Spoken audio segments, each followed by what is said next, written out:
Welcome to the Maximize Business Value podcast brought to you by Mastery Partners, where our mission is to equip business owners like you to maximize your business value and achieve the exit of your dreams, whatever that means to you. With insights gained from over 100 business transactions, we share real-world strategies, lessons, and expert advice to help you build long-term, sustainable value in your business. Each episode is hosted by one of our Mastery certified partners. They're seasoned experts who've helped countless business owners navigate the complexities of growth, scaling, and building value. They bring first-hand experience, actionable insights, and a passion for helping you build a business that thrives. So let's dive in.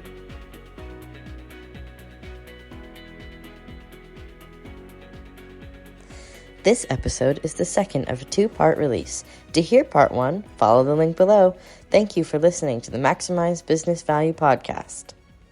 Well, I think the other thing that really helped me was is helping when we actually did a lot more definition of roles within the company. So we had salespeople, sales management people, we had engineering, both pre-sales and post-sales engineering people, and then administrative people and everything. And when we started to build together as a team, where we said, everybody's going to play to their strength, right? So if you're the salesperson, you have a certain relationship with a client.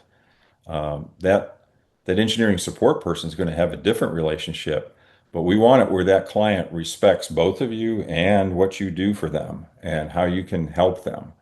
The engineering person in our world was very complex stuff. They were the heroes. They could fix things that broke. It's like watching Apollo 13. The heroes were the engineers back at NASA, right? They were the ones that saved the day. And I always try to make sure that we pointed that out to everybody. I said, but the salesperson can do many things. He can calm the customer down when there's a problem. He can reassure the customer, I'm going to get to the bottom, I'm going to get you fixed. I'm going to get you out of this mess. Trust me, I'll take care of you. I will do this. This is what we do. This is when we're at our best and all that. So it really got going after a while where everybody respected everybody else's role, which I think is so important. Yeah, it's really interesting that you bring that up because, one of the big things that are really important for businesses today is not just the people that you have in that sales organization or in the organization overall. It's about defining the roles that you need. Yeah. Who's going to do what, and how does that motion work? And it's more complicated today. I don't know that I can explain to you exactly why, but in many businesses, we've just found that the selling function in a business, those roles need to be bifurcated a little bit, more clearly defined. There is more collaboration. There's more need for different roles within a business in sales.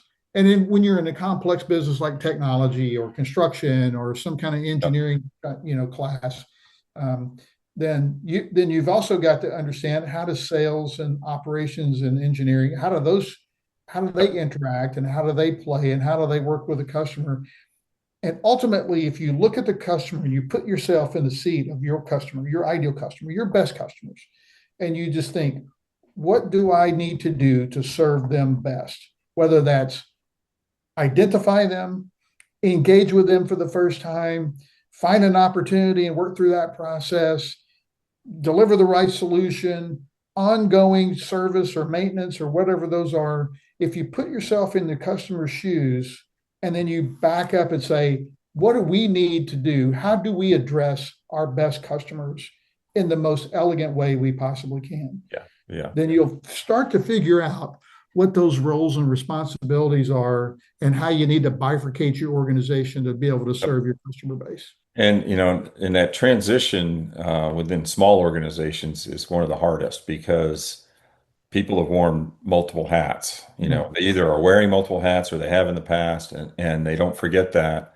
And again, there's this like, well, I can't wait for you to do this. I know how to do it. I'm going to get it done, and we'll figure that out later. And those things work in crisis situations, but long term, that's not a good solution. You've got to figure out and make sure everybody has the opportunity to do their job. Well, and you sometimes you got to build stepping stones to get to that Yeah, place, yeah, right? exactly. So just because we say we've got all of these responsibilities, we may have people sitting in multiple seats on that Yep. accountability chart, and that's okay. And we say, hey, once we get to a certain level or certain place or certain time or certain revenue or certain profitability, then we're going to start to separate those out a little bit more. So it's not that easy to do, but going through the process of defining those roles and responsibilities every step along the way really makes it a lot more clear. And then you can build stepping stones to ultimately get to Yeah, that. and you can kind of set that expectation. Well, you might be doing two jobs at once here for a while, but sooner or later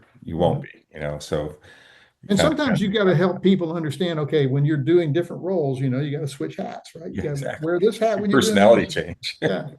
Well, that leads me to my next question. So this is way before I got involved with Mastery Partners. Yeah, I've been involved for years with a nonprofit called Biz Owners Ed. And what Biz Owners Ed, we do like a best way to describe it, I think, is a boot camp for business owners. It's not for startups.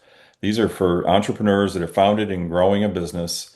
And usually there's a cycle that happens. They start, they got a great idea, they have some great people that they get together, they build a business, and boy, the chart's going up and to the right in a pretty quick clip. And then they kind of hit a plateau. And usually that plateau is the entrepreneur's issue. So the entrepreneur may be a real sharp salesperson or a real sharp engineer, a real sharp financial person, whatever, that they got one thing that they're really good at. They've surrounded themselves with others, but they kind of run out of gas at some point, and this happens. And I had a friend that had a very successful IT company. He's doing well.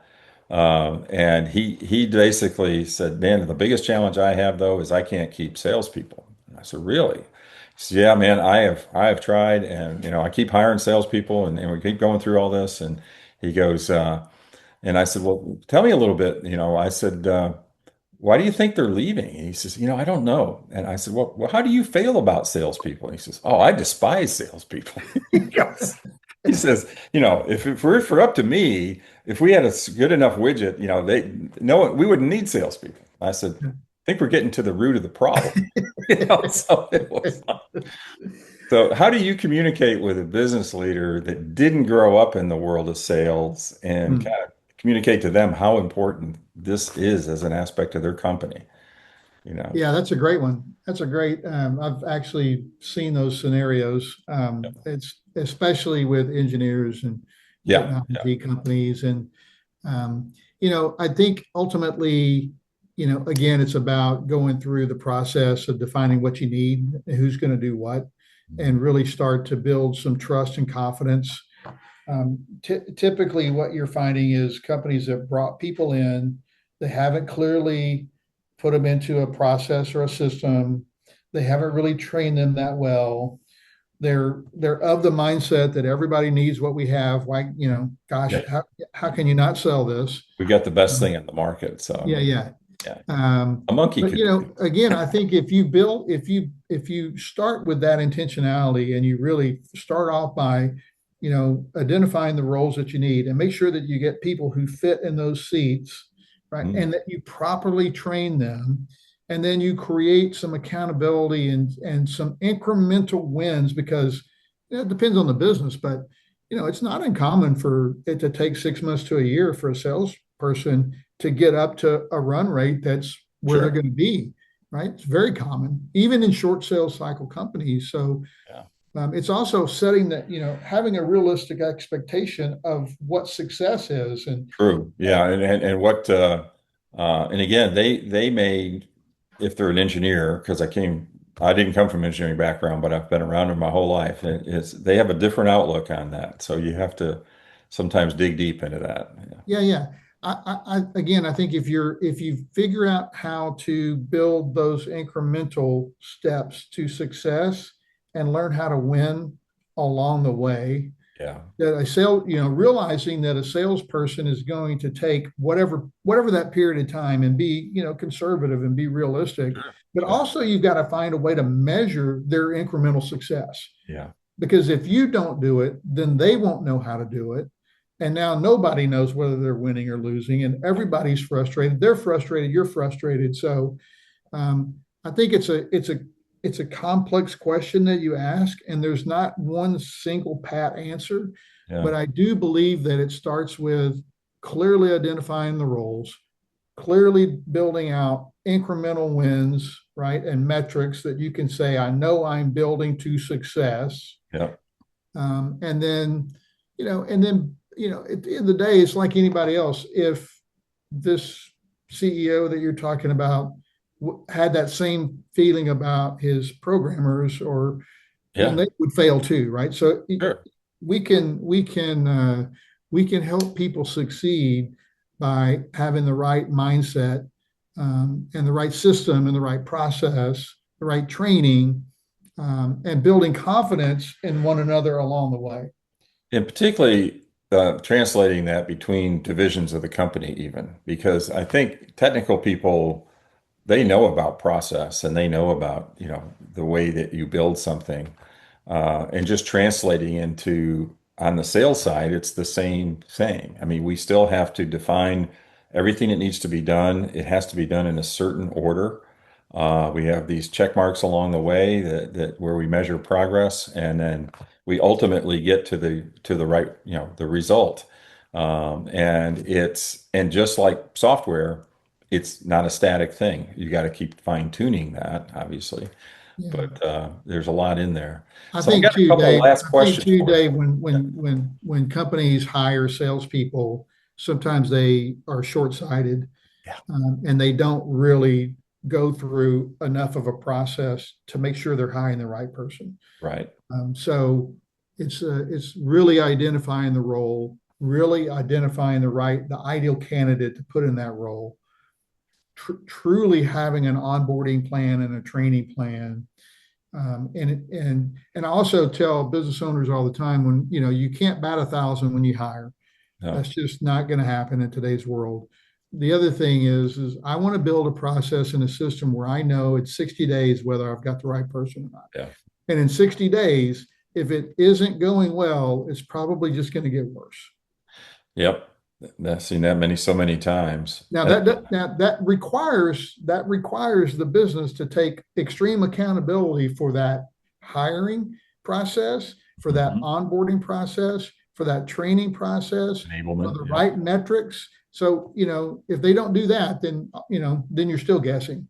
But Yeah. if you can do that, or do it to the best possible place you can get to, then at 60 days, I really believe you can know whether you've hired the right person or not. And, if you haven't, then you're doing them a favor and you're doing your business a favor, by not going down a path, and then you're 6 months or a year down the road and everybody's disappointed. I had a sales manager many years ago. He said, his deal was they had pretty good processes. They had pretty well defined training, onboarding. And he said his expectation was you got to sell something in 3 months. And he said, if you may sell totally the wrong thing, it may be the wrong fit for the customer. You may have missed something, but you've sold something and you've got that satisfaction of having closed a sale. And he said, once you have that, then you say, I can succeed. And all of a sudden something clicks and you can do that. So he says a lot of things he tried to do is set up where a new salesperson would have early success. They're selling something, and get to feel that satisfaction that they've sold something, they've helped the customer, that they've incremented their income, whatever. And he said, once you can build on that, if you go 6 months and you haven't sold anything, you're thinking, man, am I in the wrong place? Is this the wrong company? Am I bad? Is the company Yeah. bad? Clients bad? Where are the Glengarry leads? I mean, it's Yeah. crazy. I mean, it's Well, I have a philosophy that people do not wake up in the morning and roll out of bed and say, I'm going to go out and fail today. Right. right? So it's our responsibility as leaders, business owners' responsibilities as leaders of their organization Yep. to find ways for their people in every role. How do they win every day, every week, Yep. every month, right? And so that incrementality in a sales role, it may be, maybe it is 3 months, maybe it is 6 months before you close your first deal. Sure. Are they winning every day, every week, every month Yep. up to that close? Because if you can do that, you can create success, right? Winners win and losers Yep. lose. And we need to find, I'm not talking about, 5-year-old soccer participation trophies, but how do we build a way for people to win incrementally? Yeah. And we used to follow the strategic sales process for that too. We'd have these 10 steps, and as long as you were progressing, you're getting to the next step. Yes. We've moved on from we're doing a demonstration. So that's like step 5, right? That's a win. We're not Right. close to a sale yet, but boy, if they'll take a demonstration, then we've done something, right? So Yep. so cool. Well, I got one last question for you, and you may have answered this before in previous podcasts, but this is, you know, with Mastery Partners, really our role is to help business owners maximize the value of their business and do everything they can to grow that business, make it more investment grade, if you will. So this podcast is all about maximize business value. What's the one most important thing that you recommend business owners do to maximize value in their business? Well, as a sales guy, Dave, Somehow I thought you'd come across from the yeah, sales angle. I so don't know why. yeah, I really believe that first of all, you have to have a good business. You have to have a product or service that's viable, competitive, positioning. All those things must be in place. But most businesses get to that relatively early, or they're not going to be around very long at all. Yeah. And so, as a business owner, how can you build a system in your business that's going to be repeatable and sustainable to show growth? Now, that being said, I talked about earlier, growth is not always linear. Like we don't always just have the hockey stick. However, I've been in businesses where we hit, economic downturns or hard times or whatever, but we knew we either adjusted our plan or we knew that our plan was right, Yeah. right? And we kept sticking to it. We made those little adjustments to the market as we needed, and we had the pipeline. We had the customer meetings. We had the demos. We whatever those things were that we knew we had sustainability. We knew that we had growth around the corner, even though we might have hit a little bump. Yeah. So, as a business owner, I just think that a growing business is going to be way more valuable if you're trying to maximize value, that you're building an engine that the whoever the acquirer is of that business can look at it and says, Dave's going to walk away, but look at this engine I'm buying. Yeah. Right. Yeah. And if that engine is proven and can go and has that sustainability and reliability there, even when the owner steps away, you have done one of the biggest things you can possibly do to maximize value in your Yeah. business. Man, that is very true. And it even helps if you've been through a couple of economic cycles and you can point to, okay, we flattened out during this economic cycle, but most of our competitors went by the wayside because they couldn't make it through, Yeah, and but our engine was good enough that we could do that. yeah, 100%. I, Yeah. I mean, to me, that's the most important thing. We always say nothing happens until something's sold. Um, Where we started. yeah, so I really believe and it's absolutely something that can be done in almost every business. Yeah, yeah, I agree. Well, super, Chris. Thanks so much for sharing this insight, and particularly your experience. That's so important, and I know the listeners will get a ton out of this one. So this will be a great day. Thanks for allowing me to talk about something that I am obviously passionate about. Yes, yeah. I can see. Yeah, you were getting closer to the camera and getting much more red in the face. I probably should have thrown a few other singers in there to really get you riled up. But so with that, I was going to close and say this is the Maximize Business Value podcast. This is where we give practical advice to business owners that are serious about building long-term sustainable value in their business. Be sure you tune in each week, because every week we have some, not always the quality of Chris Goade, but we always have somebody on here each week. So subscribe to the channel so you don't miss a single episode. I'm Dave Casey. We'll see you next time.